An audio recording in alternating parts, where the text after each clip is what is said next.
हाँ हाँ, मैं जाऊंगा और उससे जरूर बात करूंगा। पर पापा, मुझे उनकी बातों से ऐसे लगा कि उन्हें अपने दौलत पर बहुत घमंड है। नहीं रवि, ऐसा नहीं है। मैं राजेश्वर को अच्छी तरह से जानता हूँ।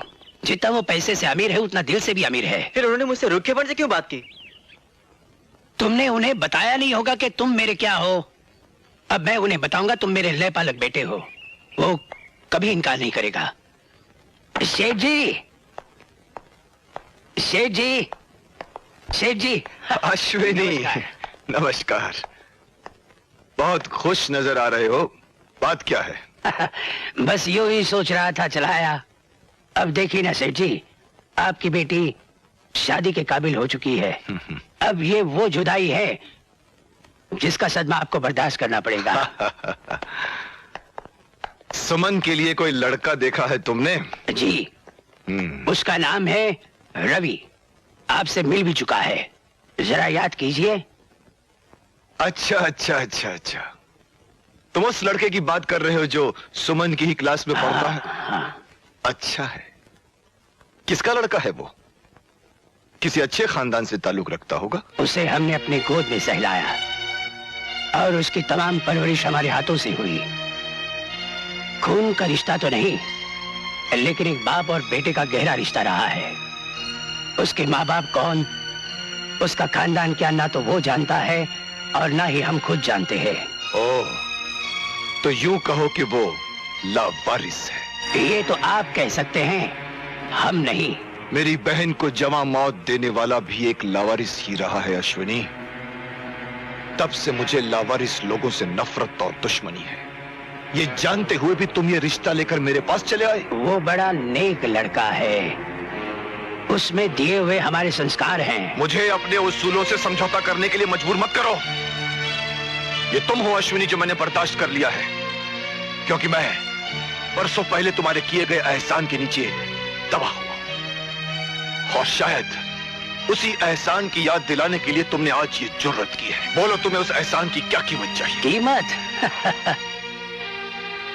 हम अमीर ना सही सेठ जी, लेकिन एहसान के सौदागर नहीं हैं। बदनसीबी के आपकी समझ पर दौलत का काला पर्दा पड़ गया है। इस अंधेरे में कुछ लोग तो रस्सी को सांप और कुछ लोग सांप को रस्सी समझ बैठते हैं। मैं किसी अंधेरे में नहीं हूं अश्विनी, बल्कि तुमने अपनी दोस्ती का भ्रम देकर आज तक मुझे अंधेरे में रखा है। हमारे बेगरज दोस्ती पर ये गलीज धब्बा मत लगाइए सेठ जी। मैं सच्चाई से पर्दा उठा रहा हूं, और सच ये है अश्विनी कि तुम्हारी नियत में खोट है, वरना 18 साल के बाद ही तुम यहां क्यों आए? इससे पहले इस शहर की ओर मुड़कर क्यों नहीं देखा?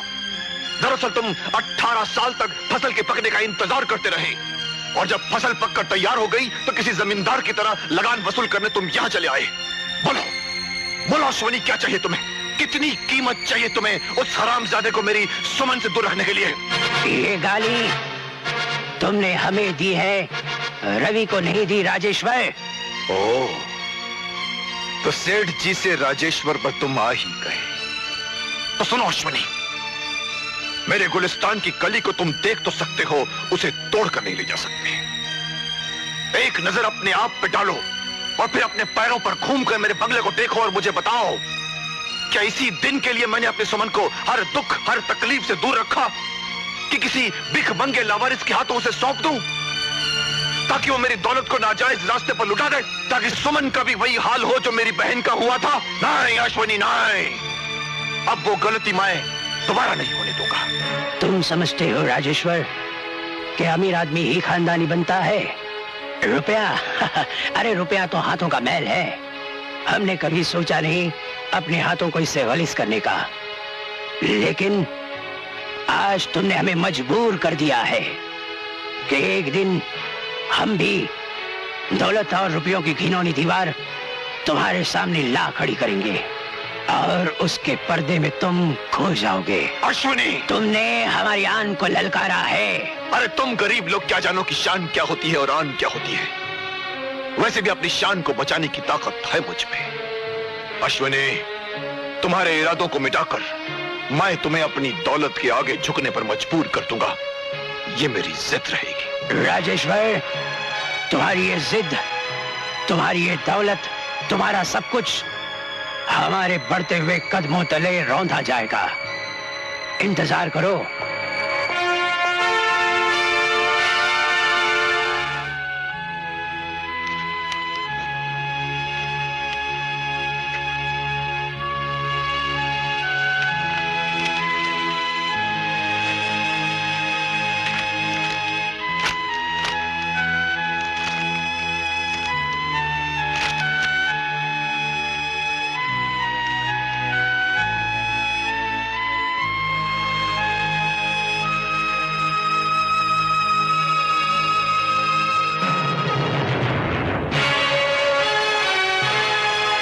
मिस्टर अश्विनी, हमारे बैंक ने आपकी भेजी हुई स्कीम पर काफी गौर किया।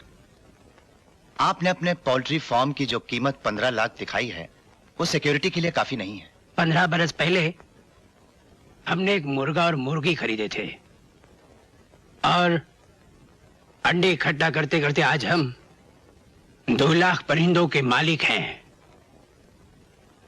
ये तो रही हमारे मुर्गों और हमारी मेहनत। यही मेहनत स्कीम को वो कामयाबी देगी जिस पर आपको और आपके बैंक को फक्र होगा। लेकिन हमारे फाइनेंस करने के भी कुछ रूल्स होते हैं जिन्हें मैं तोड़ नहीं सकता हूं। आपने सब बजा फरमाया। आप अकेले कर भी क्या सकते हैं? अब देखिए दोबारा कब मुलाकात होती है। Thank you.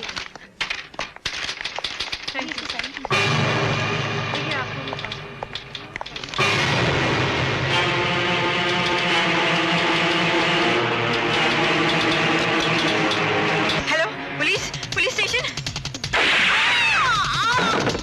कोई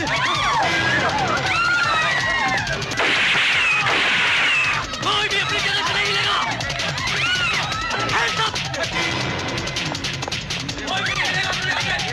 खबरदार की पुलिस में जाए तो।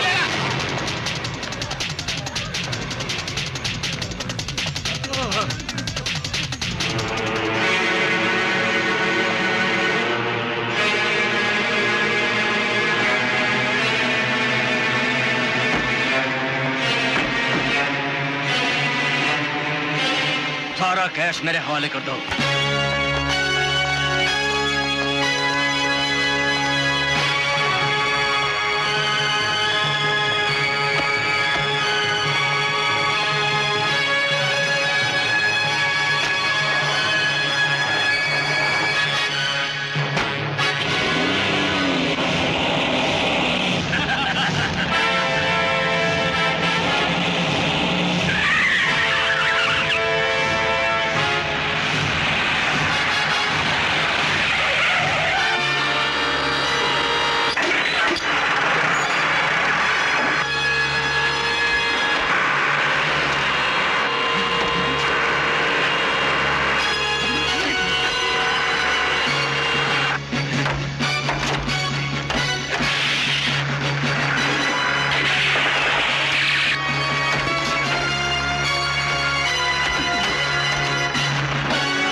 राजेश्वर, हम तुम्हें अच्छी खबर सुनाए।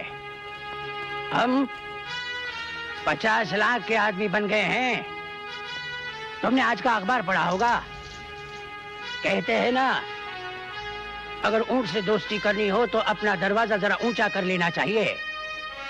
सो हमने कर लिया है।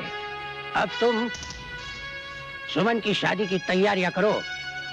रवि की बारात कभी भी आ सकती है। अश्विनी कुमार, जागते में ख्वाब देखना पागलपन की निशानी है।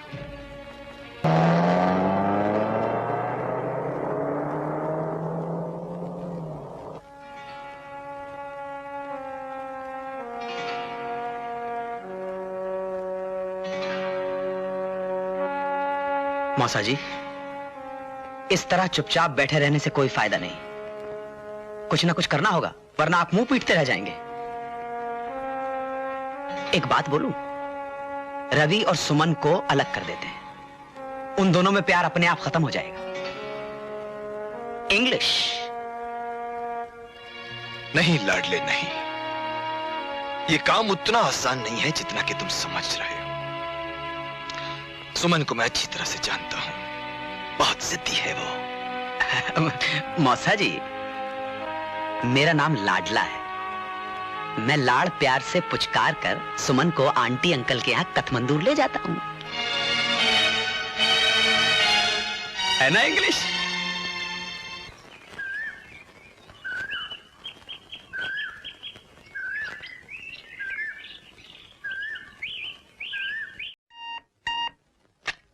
यस। सर, आपसे कोई मिस्टर अश्विनी मिलना चाहते हैं।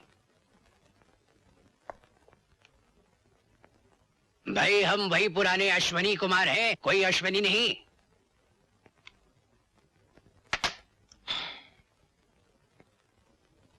आओ अश्विनी, आओ।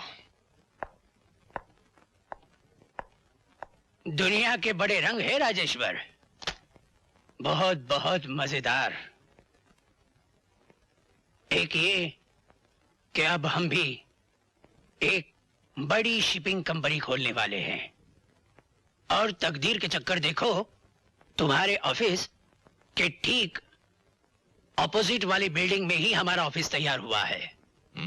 हम चाहते हैं, बल्कि हमारी दिली ख्वाहिश है कि हमारे ऑफिस का उद्घाटन कोई खास बड़ा आदमी करे। और तुम चाहते हो वो उद्घाटन मैं ही करूं? बिल्कुल सही राजेश्वर। हमारे लिए तुमसे बड़ा आदमी और कौन हो सकता है। ये रहा हमारा कार्ड।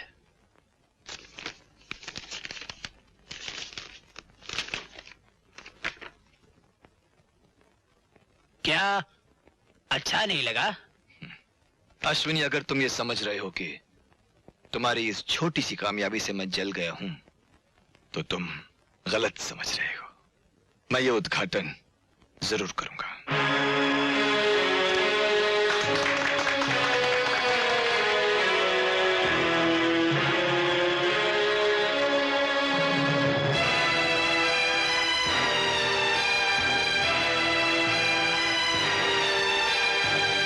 ऑफिस तो बहुत शानदार बनाया है अश्विनी, लेकिन सिर्फ ऑफिस खुल जाने से शिपिंग कंपनियां नहीं खुल जाती। उसके लिए तो जहाज चाहिए, जहाज। और तुम जैसा सिर्फ 50 लाख का आदमी जहाज नहीं खरीद सकता। उसके लिए तो करोड़ों रुपए चाहिए अश्विनी। राजेश्वर, वो करोड़ों रुपए भी चले आएंगे। कल एक जहाज की नीलामी है, हम उसे खरीदेंगे। मैं ये तो नहीं जानता कि वो जहाज तुम कैसे खरीदोगे अश्विनी, और इतना जरूर जानता हूं कि मैं तुम्हें वो जहाज किसी भी कीमत पर खरीदने नहीं दूंगा। वो तो बात कल की है, अभी तो जहाजों की दास्तान शुरू हुई है। अब देखिए कब और कहां जाकर खत्म होती है।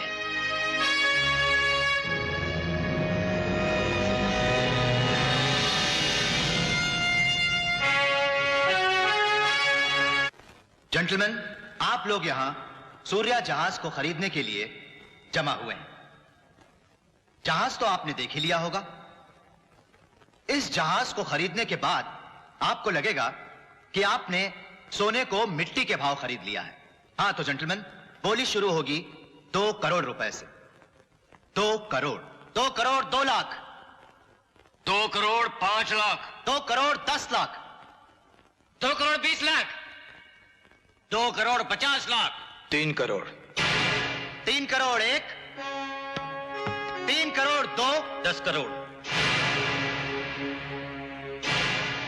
11 करोड़, 15 करोड़, 16, 20, 25 करोड़। बोलिए जेंटलमैन, 25 करोड़, 25 करोड़ 1, 25 करोड़ 2, 25 करोड़ 3।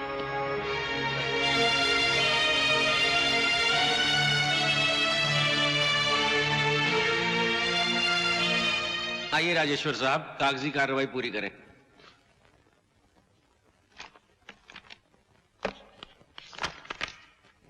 कहिए, किसके नाम का चेक कटना है? अश्विनी कुमार के नाम।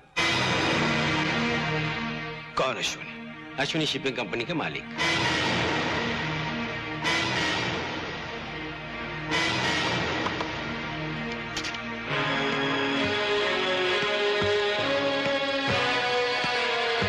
तो वो जहाज तुम्हारा था।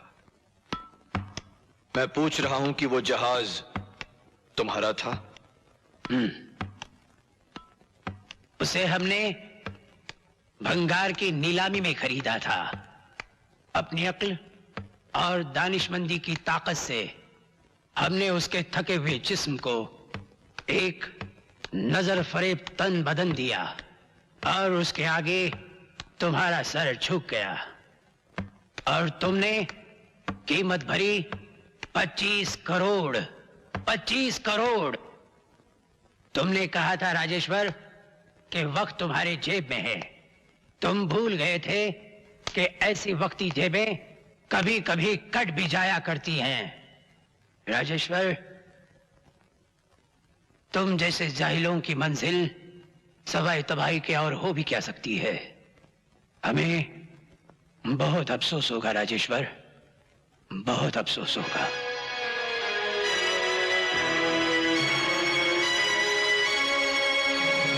नहीं अब्बाजान, नहीं। मुझे फायदे नुकसान की परवाह नहीं है।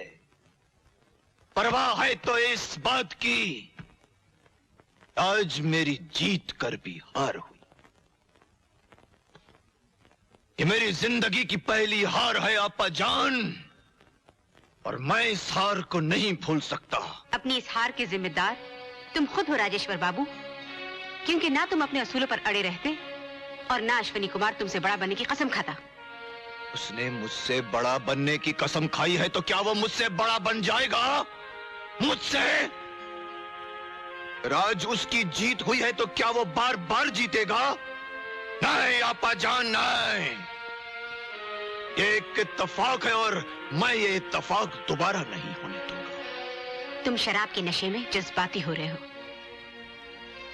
नशा शराब का हो या कामयाबी का, मैं दोनों ही का आदी। और ये बात अश्विनी कुमार नहीं जानता, इसीलिए उसने मुझे आज मात देने की जरूरत की है। आज के बाद अश्विनी की हार का तमाशा सिर्फ मैं ही नहीं, जमाना देखेगा, जमाना देखेगा।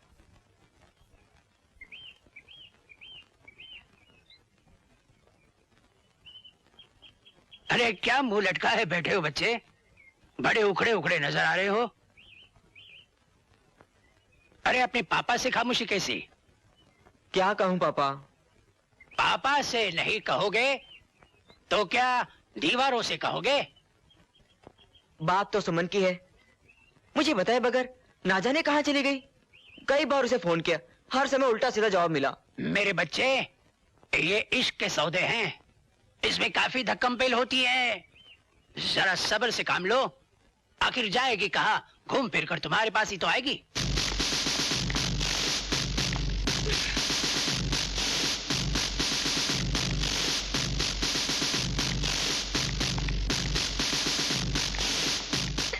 ये क्या पागलों की तरह मेरे आगे पीछे घूम रहे हो? मैडम, हमका हुक्म दिया गया है कि हम आपके ऊपर नजर रखें। ना किसी को मिलने दे और ना ही किसी को फोन करने दे। हम आपको 1 मिनट का लिए भी अकेला नहीं छोड़ेंगे, क्योंकि इस वक्त घर में कोई नहीं है। घर में कोई नहीं है? शाबाश लालमनी, शाबाश लालमनी, शाबाश लालमनी, शाबाश लालमनी, शाबाश लालमनी।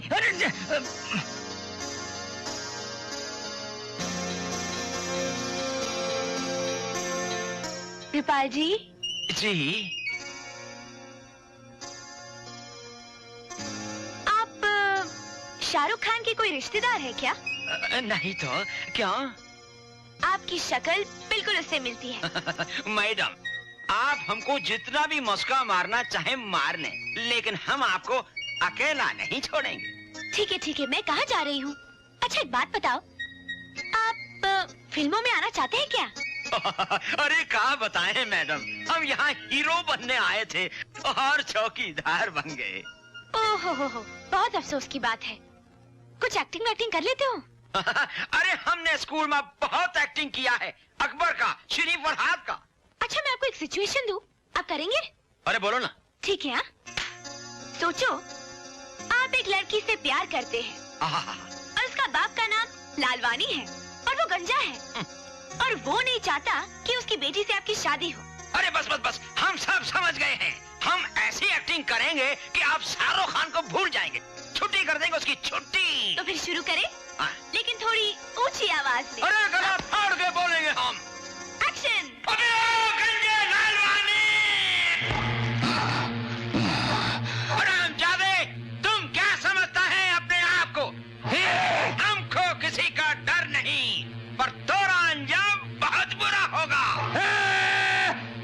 हम तोरी टांग पे टांग रख के चीर डालूंगा गंजे। अबे टकले, पीछे क्या आता है? सामने आओ तो दिखाओ। अबे ओ गंजे, एक दिन तुम्हारे सामने हम तुम्हारी बेटी को उठा ले जाऊंगा और जब वो मेरे बच्चे की माँ बन जाएगी, और जब वो मेरे बच्चे की माँ बन जाएगी और उस बच्चे को तुमसे प्यार ले आऊंगा और वो तुमसे प्यार से कहेगा, नाना, टकलू नाना। अबे कौन है? टकलू नाना। अबे नाना।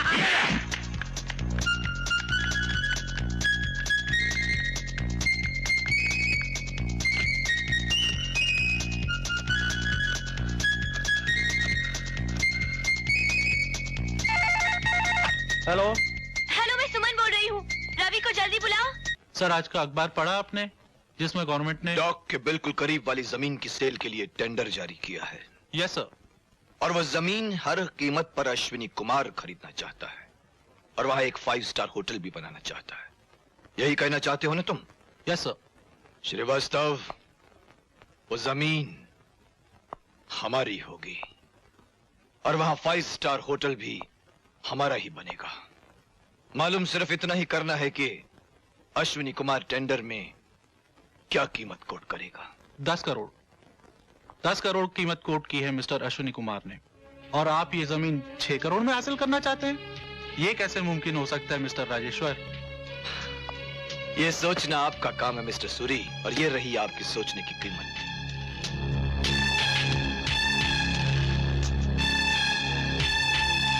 सोच लिया, समझ लो ये जमीन आपकी ही होगी।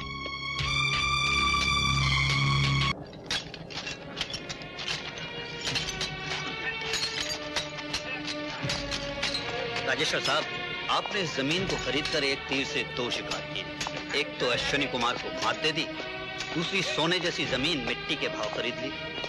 अब यहाँ होटल बनाइए और रुपया कमाइए।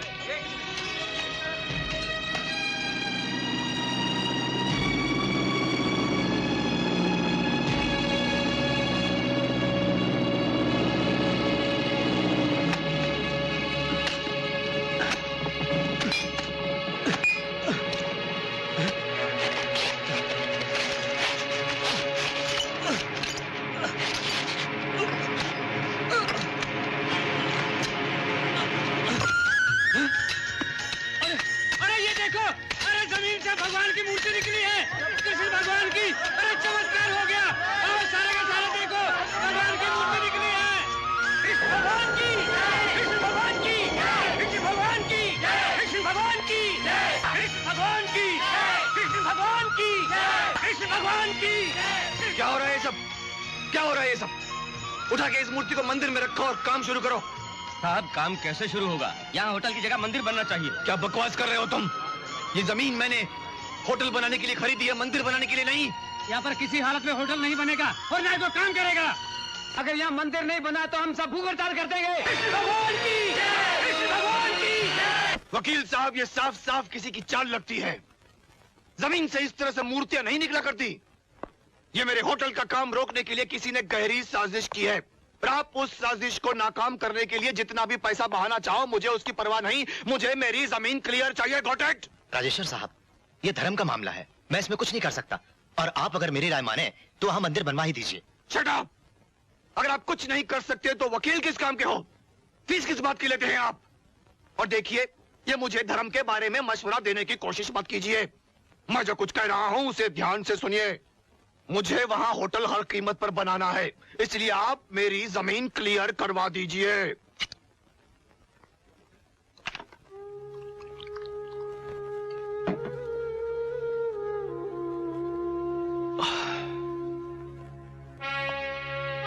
जानी अकेले अकेले। सुना है तुम्हारी खरीदी हुई जमीन में से मूर्ति निकली है। तो वो मूर्ति की चाल तुम्हारी थी। जरा सी बात है।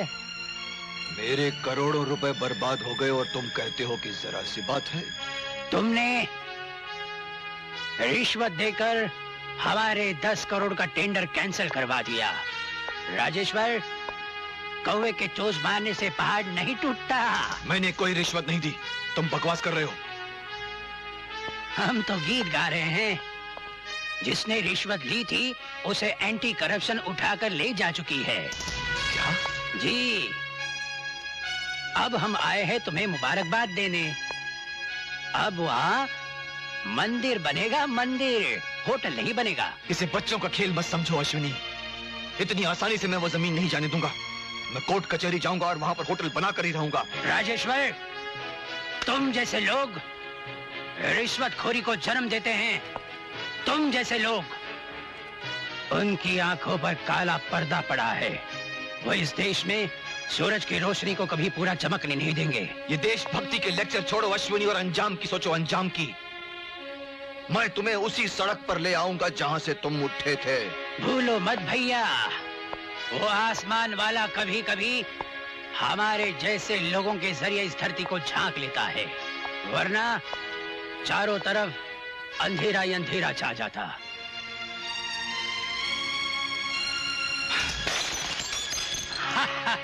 लो, तुम तो पी चुके, अब जरा हम भी तो चखें।